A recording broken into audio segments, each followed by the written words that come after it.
This is Intelligence Matters, sponsored by Flare, a leader in providing actionable cyber threat intelligence to companies and governments around the world. We're diving into the world of chips today. Joining us is Chris Miller, a thought leader at the intersection of technology, geopolitics, and economics. Chris is an associate professor of international history at the Fletcher School of Law and Diplomacy at Tufts University. His expertise is highly sought after, and his New York Times bestselling book, Chip War, The Fight for the World's Most Critical Technology, has become a must-read for policymakers, national security professionals, CEOs, and anyone wanting to understand the global race for chip supremacy and its far-reaching consequences. Chris holds an MA and PhD in history from Yale and a BA in history from Harvard. Get ready for an insightful conversation as we unpack the complexities of the chip war. We'll be right back with Chris Miller. I'm Andy McCreadis, and this is Intelligence Matters.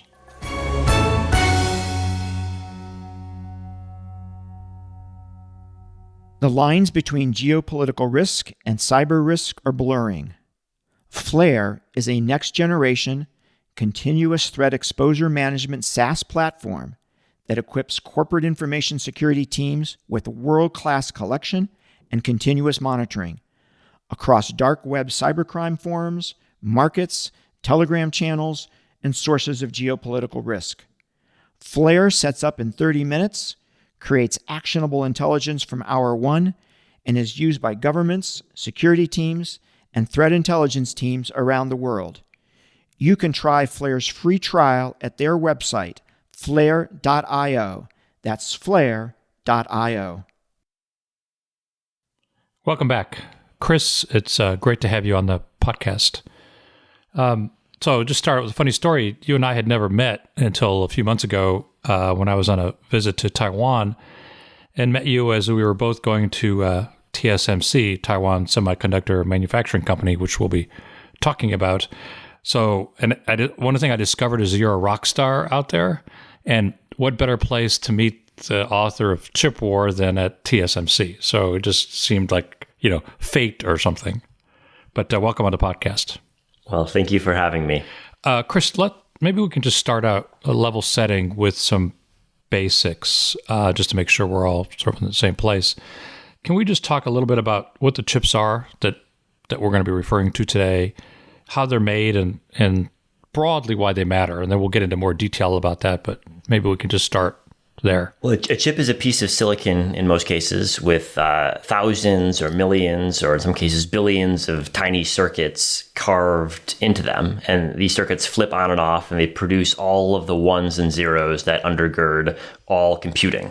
And so today we've got chips not only in our phones and in our computers, but also in almost any device that has an on-off switch, from dishwashers to cars, which can have 1,000 chips inside of them, to planes and manufacturing equipment. So they're all around us, and they're increasingly relevant because they provide all of the new capabilities like connectivity and the ability to have automated features that we demand. And so when we think of chips today, we've got to not just think about computing, we've got to think about really all of the devices that we rely on.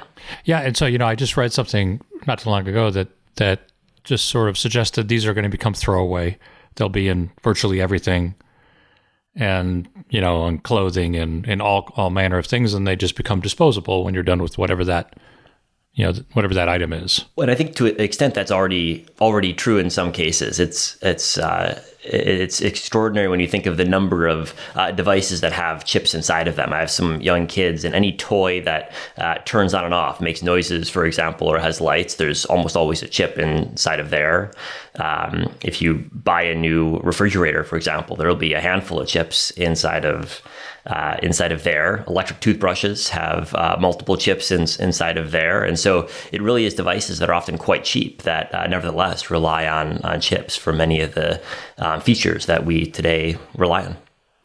So Chris, let's talk a little bit about the big picture here, and maybe you could lay out for us the geopolitical landscape, and how you see that landscape shaping the semiconductor industry, because it clearly is. Well, the first chips that were invented in the 1950s were made in the United States in places like California and Texas, which were the centers of the early chip industry. But one of the key trends over the past couple of decades, which continues all the way up to the present, is the shifting of chip manufacturing from the United States to East Asia.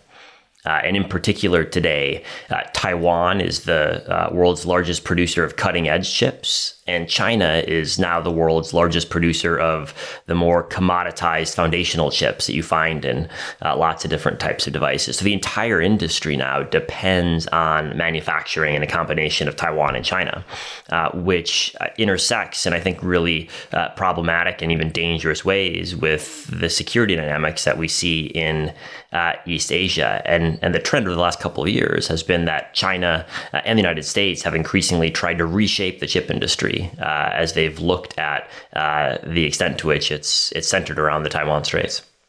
So, Chris, just to be clear, so you got the two primary players here, U.S., but not in a foundry kind of way. Maybe you can explain what a foundry is, and then actually three: U.S., Taiwan, PRC. Right? Is that the way you sort of look at this? Yeah, I think it does help to break down the semiconductor supply chain, which is as complex as any supply chain that exists in the world. To produce almost any chip, you need inputs from dozens of different companies in multiple different countries, in Europe, US, Japan, and Taiwan and Korea often being the critical sources of high-tech inputs. And so if you want to make an advanced chip, you need ultra-specialized software that's usually produced in the United States. You need to design the chip so it does exactly what you want it to do. And US firms like NVIDIA or Qualcomm or AMD are the world's leaders in designing chips so they're the most efficient and capable. But the actual manufacturing depends on inputs from a bunch of other countries. The actual tools that make chips are partly produced in the United States, but also the Netherlands and Japan have a key role there. The chemicals that are used in making chips, which need to be purified to an extraordinary degree, are largely produced in Japan. And then it is Taiwan that is the most capable at bringing together all of these different components, taking the designs and actually undertaking the manufacturing at the precision level. And so when it comes to advanced chips, almost all of the key steps happen in the West. But when it comes to less advanced chips, China's got most of the capabilities that it needs domestically. And so China's a very, very large producer of these foundational chips, even though it can't produce cutting edge chips domestically. Chris, can I just highlight something for our listeners? And maybe you can say a couple words about, that you just sort of talked about a complex supply chain. The role of the Netherlands and a particular company in the Netherlands seems to be outsized in this whole process. Can you just say a few words about that? If you want to make an advanced chip, you need to undertake a process called photolithography, which is the process of printing shapes on a chip with rays of light. And today, the components on the chip in your smartphone, for example, or chips in your computer are so small, measured in billionths of a meter, that you can't manufacture them using traditional techniques. You've got to carve them using light. And so that's how chips are made. And there's one company in the world called ASML, based in the Netherlands, which produces the most advanced photolithography machines. So every advanced chip that's produced, the most advanced smartphone chips, the most advanced PC chips, the most advanced AI processors are are created using this machine. And so ASML is a monopoly player. They're the only one in the world. And whether it's in Taiwan or in the US or in Korea, if you want to make a cutting edge chip at any sort of volume, you need these tools. And so that puts ASML in every chip company's supply chain. But it's also, I think, worth looking at ASML's supply chain. They're a Dutch company, but the key components in their machine are themselves sourced from around the world. And so to make these machines, and the most advanced versions of these machines cost $350 million. They're just extraordinarily complex. You've got to source components from Germany, where, for example, a company called Zeiss makes the flattest mirrors humans have ever made. That's one of the components in an ASML tool. But you also need to source components from the United States. And a portion of every ASML tool is manufactured in Connecticut. And so ASML is a Dutch company, but it's a Dutch company with a supply chain that itself stretches across Europe and the US. And that illustrates the interconnections and the mutual reliance that the semiconductor supply chain involves. It means that we've got reliance on the Netherlands and they've got reliance on us. And it has bound Western countries together technologically as well as politically. Chris, let's just go back to China for a few minutes here. China's made achieving self-sufficiency in chip production a national priority, and we just touched on a little bit of the geopolitical landscape. But what does this ambition mean when you think about it in those terms and in a potential military application or implications, I should say?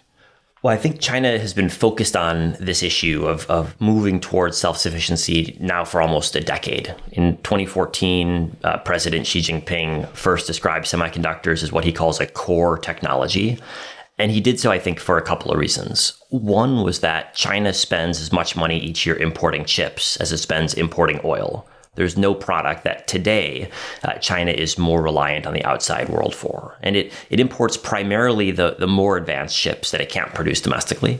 And it's wanted to bring down that number to reduce its reliance on buying components from abroad.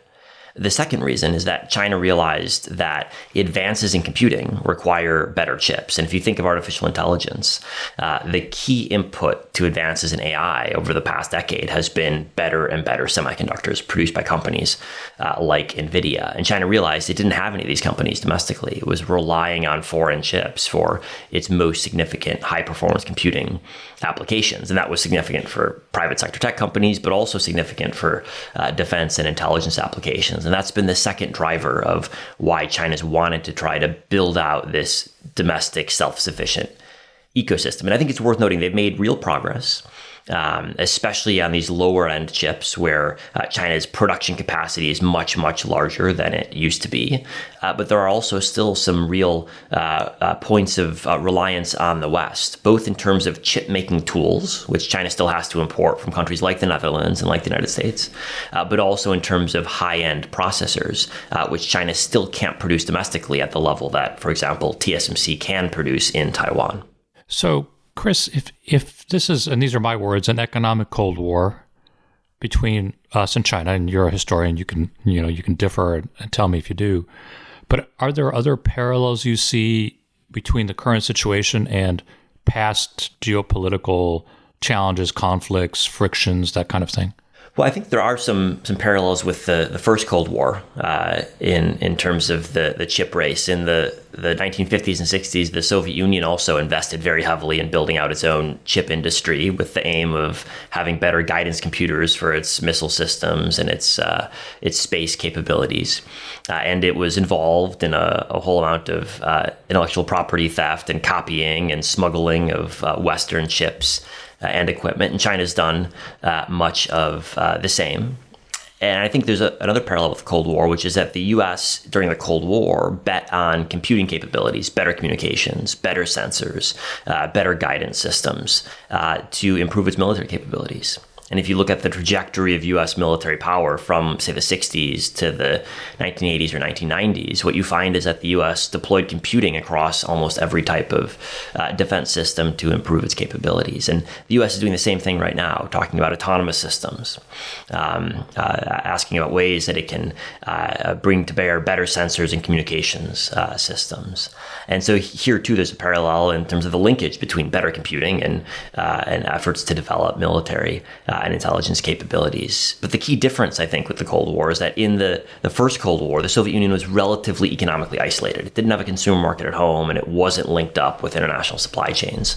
Whereas until pretty recently, in the chip industry, China's had the ability to acquire almost whatever technology it wanted and to hire almost whoever it wanted internationally. And so today, if you look at China's chip industry, it's full of imported machines that are making chips, and it's full of workers who had spent time working in Singapore or in Taiwan or in the United States or elsewhere, who gained a lot of expertise while they were employed by international chip firms and have brought that back to China. And that gives China a real advantage, which the Soviet Union never had during the first Cold War.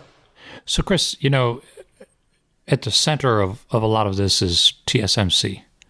And we touched on that at the beginning, and you delve into it in your book, which, by the way, is just really a great read. How vulnerable are they? What are the potential challenges that could disrupt their dominance? Because now they're and you might want to describe where they are at 3 nanometers, maybe going lower. Maybe you can give some context there too. So TSMC was founded in 1987 with a unique business model, and its business model is really key to understanding why it's so dominant today. Before it was created, all chip companies both designed and manufactured chips in-house. They did both sides of the equation. TSMC has never designed any chips. It's only a manufacturer, and so it provides manufacturing services to many of the world's big tech companies, from chip designers like NVIDIA or Qualcomm, but also big tech companies that have their own in-house chip design arms, like Apple, which has an in-house chip design team that designs the processors inside of every iPhone. And TSMC produces for all these companies. And because of that, it's been able to scale up much larger than its competitors. And so it's the world's largest chip maker today because it has so many big customers. And there's a direct linkage between the scale, the number of chips it produces, and the technological capabilities. Because the more chips you produce, the more data you gather about your chip making capabilities, the more you can tweak your manufacturing process and make your manufacturing more efficient and more advanced. And so today, TSMC is by far the world's largest manufacturer of chips at what's called the 3 nanometer node, which is the most advanced production process in place today. And TSMC has, over the last decade, had the best track record of moving forward every single year with a dramatically more capable manufacturing process. And that's enabled it to win business from its competitors. And so today, the world's big tech companies can't exist without TSMC, whether it's Apple or NVIDIA. If you look at the largest companies on the US stock market, they depend, in many cases, exclusively on TSMC for their largest and most important processors. And that means that TSMC is, in a lot of ways, the world's most important manufacturing company, because the big tech firms couldn't persist without it. And that means it's got a position of both extraordinary advantage because it's at the center of this entire ecosystem. But it also means if something were to happen in the Taiwan Straits, it leaves the entire tech sector with this extraordinary vulnerability because there's no one who could quickly replace what TSMC can manufacture. Now, TSMC has diversified, if you will. They're building facilities outside of Taiwan. But my assumption here is that the most advanced chips will probably still be produced in Taiwan and not in places like Japan. There's also a facility, and they're building in Phoenix, Arizona, and maybe other places. Was that right? Yeah, that is right. In Japan and also in Germany, TSMC is building facilities that will produce chips that are fairly behind the cutting edge, that will be relevant for autos and industrial equipment, but won't be relevant for high-end processors. In Arizona, it's slightly different. TSMC is going to produce facilities that can manufacture chips that are 1 or 2 generations behind the cutting edge, so pretty close to the cutting edge. But TSMC has said they're going to keep all of their R&D in Taiwan, and they're going to keep all of their most advanced production capabilities in Taiwan as well. So when it comes to the cutting edge, that's going to remain in Taiwan, at least as far as TSMC is concerned. And the other part of the equation is the production volume, which matters just as much. And if you look at TSMC's investment plans, what you find is that it's true they're diversifying. They're building a bit in Japan, a bit in Germany, a bit more in Arizona. But the bulk of their production capacity, as far as we can see into the future, will remain in Taiwan. Something like 85% likely to be in Taiwan in 5 or 10 years' time. And so the diversification is real, but it's not large scale, and it doesn't significantly diminish the extent to which production in Taiwan will be very important for the rest of the world's technology companies. So thinking about how important TSMC is, and the discussion we had a few moments ago about the complexity of the semiconductor supply chain. What potential disruptions do you see, and what are things that can be done to mitigate those? But clearly, if the world's relying on one company for all their advanced semiconductors, that's clearly a significant issue. But I'm sure there are others. Well, when you start looking at the semiconductor supply chain, what you find is that there's a number of different nodes in the supply chain where there's just one country, or in some cases one company, that has a dominant or even a monopolistic role. So ASML is another example. It's an absolute choke point. If something were to go wrong in the Netherlands, we would face significant disruptions to our ability to produce chips, because the machines that make chips would not be available. Now, I don't worry that much about the Netherlands. It's true that rising sea levels will eventually flood perhaps all the Netherlands, but we've got time to deal with that risk. And when it comes to earthquakes or geopolitics, I think the Netherlands is pretty safe. If you look at the chemicals that are used in chip making, a whole lot comes from Japan, where a number of Japanese firms like JSR or Shinetsu have absolutely unique capabilities. But again, I think Japan has proven itself to be a very reliable supplier, and there's not much concern there too. If you look at some of the basic materials in chip making, certain types of chips used for communications, for example, are made out of materials not like silicon, but gallium and germanium. And these are materials that are largely processed in China, where China's got 90% or so market share in the processing. And so China has, perhaps not surprisingly, threatened to restrict supply of these materials, which has caused prices of these materials to jump up internationally, because there's concerns that China might stop shipping at some point. So there's another potential choke point in the supply chain. But when you zoom out and say, where in the supply chain, in all of these different potential choke points where lots of things could potentially go wrong, where do you have both the largest magnitude of impact if something does get disrupted, and the probability of something happening? I think Taiwan is front and center in that calculus. And I think earthquakes help to illustrate the potential challenge. And Taiwan is, of course, in an earthquake-prone zone. And there's been a couple of big earthquakes in Taiwan over the past several decades that have disrupted, for just a couple of days, chip-making capabilities on the island. One pretty recently, which thankfully did not cause very much damage or loss of life. And then a bigger one in the 1990s, which did disrupt chip-making just for a couple of weeks. But this scale of chip making on Taiwan means that whenever there is a disruption, either due to an earthquake, which is a short-run disruption usually, or due to something geopolitically driven, it means that there's no real way of insuring yourself, because there's no alternative to buying chips from Taiwan. We're going to take a quick break, and we'll be right back with Chris Miller. Beacon Global Strategies is the premier national security advisory firm. Beacon works side by side with leading companies to help them understand national security policy, geopolitical risk, global technology policy, and federal procurement trends. Beacon's insight gives business leaders the decision advantage. Founded in 2013, Beacon develops and supports the execution of bespoke strategies to mitigate business risk, drive growth, and navigate a complex geopolitical environment. With a bipartisan team and decades of experience, Beacon provides a global perspective to help clients tackle their toughest challenges.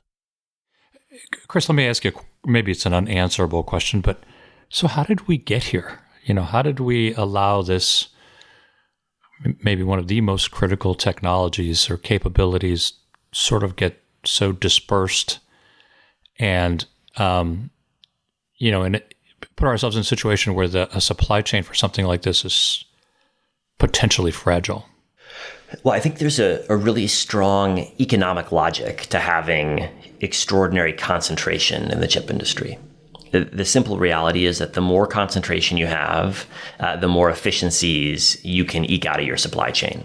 And so in Taiwan, they have the world's greatest density of chemical suppliers and material suppliers and experts on fixing this or that tool if it breaks. And TSMC, until very recently, with the new facilities abroad, has had almost all of its manufacturing centers within an hour and a half ride on the high-speed rail in Taiwan. And so you can have technicians zipping back and forth, fixing a problem in one facility and then addressing a different problem in a different facility the same day. And that has made TSMC the world's most efficient chip maker by far, by a wide margin. The The challenge is that this efficiency developed at a time when there, I think, wasn't sufficient focus on the geopolitical dynamics around it. And in the 1990s and 2000s, when relations between China and Taiwan and China and the United States were in a lot of ways more stable, people more or less ignored the issue. But over the past couple of years, as these relations have deteriorated and as perceptions of risk have grown, people have begun to put together the fact that we're simultaneously worried about risk in this region and increasingly reliant on chips that TSMC produces so efficiently. And so right now, you've got governments essentially asking the industry to become less efficient in the name of providing more resiliency. And that's a really difficult thing to ask the industry to do. And that's why governments have had to come in and get involved both with regulation and with subsidies to change the way the supply chain is structured. So along those lines, Chris, there's certainly growing conversation about reshoring, let's say chip production here in the U.S. We just talked about TSMC building in Arizona, Intel, others. Is this feasible given what you just described, or is it we're going to have to learn to live with the situation as it is? Well, I think it's a spectrum, and I think we've seen the CHIPS Act, which is going to devote around $40 billion to incentivizing more chip making facilities to be built in the U.S. That has had a real impact in terms of getting more companies to build in the United States. TSMC, Intel, Samsung, Texas Instruments, many others are building many new factories. And so we've seen a huge jump in the construction of new chip making facilities, more than 10x the rate of the prior decade. So that's having an impact. But it's going to have an impact over time. It's not like flipping a switch where you're reliant one day and you're not reliant the next day. We'd spent the last 3 decades building up capacity in Taiwan, and it's going to take decades to shift how the industry is structured. And so I think the CHIPS Act in the United States and similar efforts in Europe and Japan are adding resiliency to the supply chain. But right now, it's certainly not going to mean that we're anywhere close to self-sufficient or fully de-risked from Taiwan, just because all the capacity that's been built up in Taiwan is still there and still being used largely by Western firms. Chris, one of the strengths of the West is alliances. And certainly the U.S. collaborates with allies in this industry, like many others. So can we touch on what you think some of the complexities are when addressing things like export controls, subsidies, other issues where maybe allies don't necessarily see eye to eye? Well, I think the first challenge in de-risking is, who are you de-risking from? The Taiwanese and to some extent the Koreans and Singaporeans say, well, you're talking about onshoring. That means more investment for you, but less investment for us. And that's a really complex conversation to have, especially with Taiwan, which sees TSMC and its broader chip industry as critical, both for its political significance, but also for pure economics, and is very worried about any effort to shift the chip supply chain outside of Taiwan. But I think the second challenge is working with allies like the Japanese, like the Netherlands, like Korea. When the U.S. wants to stop technologies from reaching China, it can certainly stop U.S. technologies or try to stop U.S. technologies from reaching China, but it also wants to stop technologies developed by foreign companies from reaching China. And so ASML, for example, has faced a series of restrictions, largely Dutch government restrictions, but Dutch restrictions that were encouraged by the United States that limit its ability to sell cutting-edge chip-making tools to China. The same thing with Japan. And in all these countries, I think the internal debate is pretty similar. Companies want to sell. That's their job. Their job is to sell tools and to sell chips, and they get unhappy when their governments prevent them from selling to customers, and China's a big customer. But also in all these countries, the security-focused parts of the government, the militaries, intelligence agencies, the national security bureaucracies, they're increasingly concerned about China's intentions and China's capabilities. And that set up a debate in all of these countries between business and the security establishment about what the right balance is to strike when it comes to technology export. And that debate has played out in the United States too, with chip companies unhappy about the fact that they can't sell cutting-edge chips to China, and the U.S. government essentially saying, well, too bad, our security depends on it. Chris, if we just shift a bit and look a little bit towards the future and think about, beyond traditional silicon-based chips, what are the emerging technologies that you think will shape the industry? And then maybe in particular, because there's so much talk about artificial intelligence and it's at the early stages of revolutionizing many sectors. How will the chip war impact the development and deployment of AI technologies? Well, I think a lot of people don't realize the extent to which advances in AI have been largely driven by advances in semiconductors. Moore's law, which says that the computing capabilities of cutting-edge chips doubles roughly every 2 years, has continued all the way up to the present, which means that compared to 2 years ago, we've got chips that are roughly twice as good. And if you look at the trend in AI systems, AI researchers refer to this as the scaling laws, which means that as you scale up a system, train it on more data, you get comparably better performance. And that trend has proven true over the last decade. And the big AI companies from OpenAI to Google to Anthropic are all betting that it's going to continue for the foreseeable future. And that means they're going to want to train AI systems on more and more data, which means they're going to need more and more processing power and therefore better and better chips to undertake that training. And that basic dynamic is why NVIDIA today is the world's second largest company, because everyone wants access to these ultra cutting edge AI chips, which are critical to training bigger and better AI systems. And if you look historically over the last decade, and there's been some great researchers who have done this quantitatively and ask what share of AI advances have come from just better chips, raw processing power, versus algorithms that are designed to more efficiently process. And you try to break out quantitatively whether it's algorithmic efficiency or just processing power that's driving AI advances. The best research suggests that it's overwhelmingly processing power that has driven advances thus far.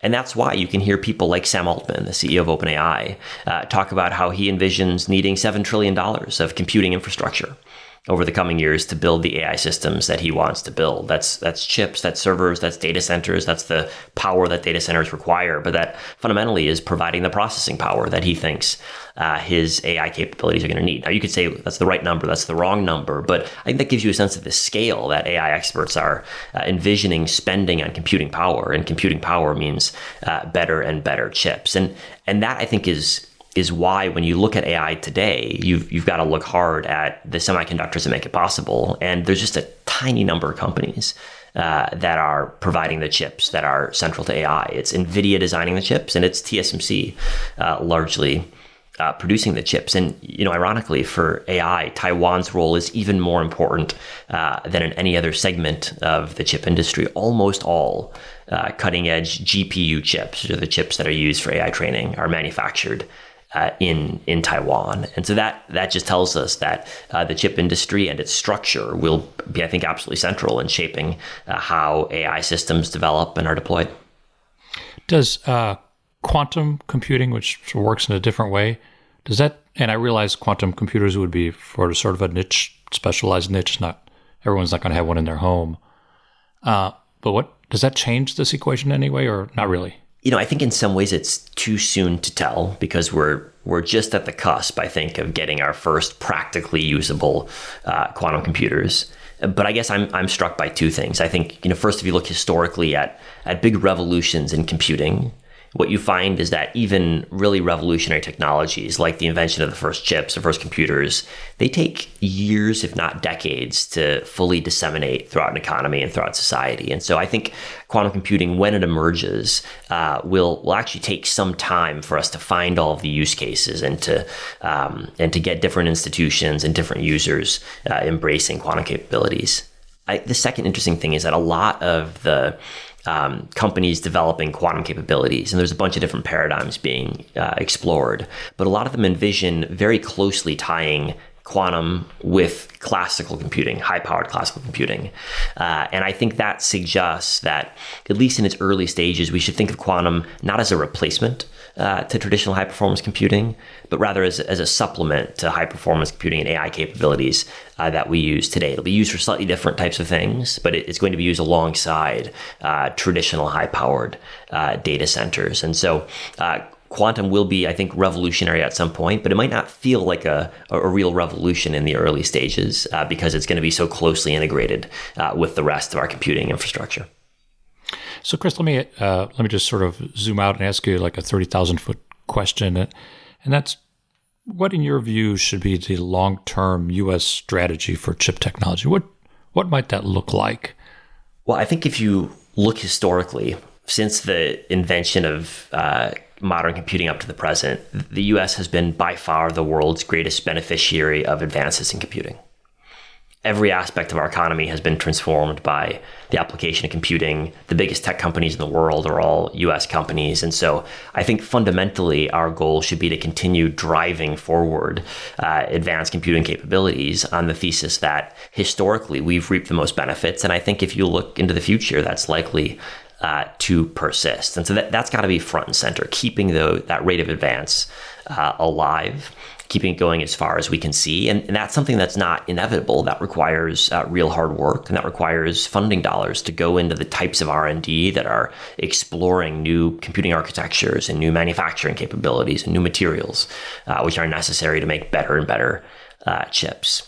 So I think that's got to be the primary focus. There has been an emerging focus the last couple of years on simultaneously trying to prevent adversaries from getting access to these capabilities too. And I think that's important. And the export control regimes that have been put in place, I think, are directionally right.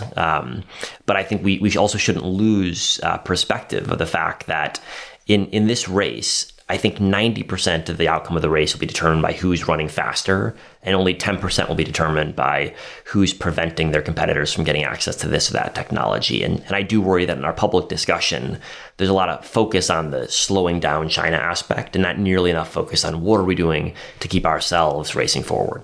That's a great point. I guess that also brings up the specter of education.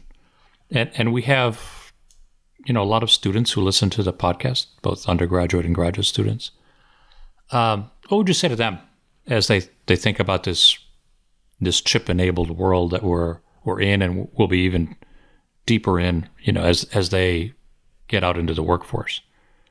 Well, I think that over the past couple of decades, when we thought of technology, our minds have turned to social media or to smartphone apps or to search engines, and those have all been generally good in their own ways, and certainly extraordinary companies have been built on top of them. But I think we collectively, as a society, and as we think about technology, we've understated the importance of better hardware and better semiconductors in driving that. And I guess I am somewhat encouraged by the fact that over the last couple of years, there's been a renewal of interest in the hardware capabilities, the manufacturing advances, the material science improvements that undergird all of the software advances that we take for granted. And the fact that some of the technology leaders who are in the news most frequently, whether it's Elon Musk or Sam Altman, are spending a whole lot of their time talking about chips, getting access to chips, designing their own chips, even potentially manufacturing their own chips. That to me is encouraging, because it does suggest a rebalancing of our interests.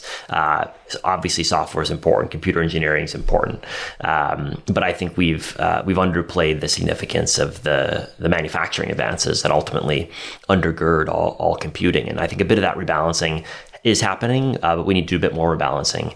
And that is relevant for students too, because when you're thinking of what do I want to focus on in my education, I think we've got to make sure we got students thinking hard about the types of capabilities and the types of expertise that are necessary for making better hardware and better manufacturing too. Chris, let me just one last question. You're a historian. How did you get involved in this?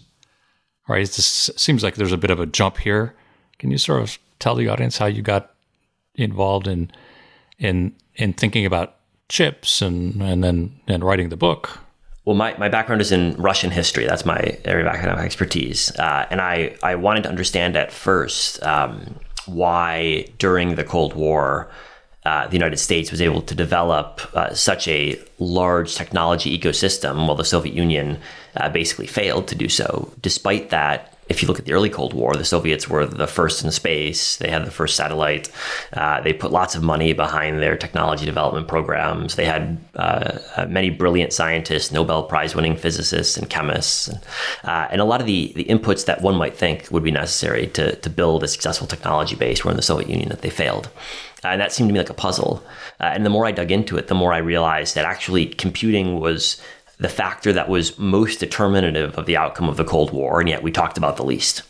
And it seems to me that that's not just a trend historically, it's a trend that's playing out today. The ability to harness computing power, deploy computing power is absolutely the center of certainly geopolitics with the US-China competition, but also in terms of technology and economic progress as well. And so I got interested in this question of how do we produce computing, because it seemed to me that you couldn't actually understand any of the key trends in the world today without understanding this. And so that's why I decided to write a book explaining why chips are so important and how it is that we've come to be so reliant on them. Chris, this has been a fascinating discussion. Thanks so much for taking the time to be on the podcast. Well, thank you for having me. That was Chris Miller. I'm Andy McCreadis. Please join us next week for another episode of Intelligence Matters. And you can always reach us at intelligencematterspod@gmail.com.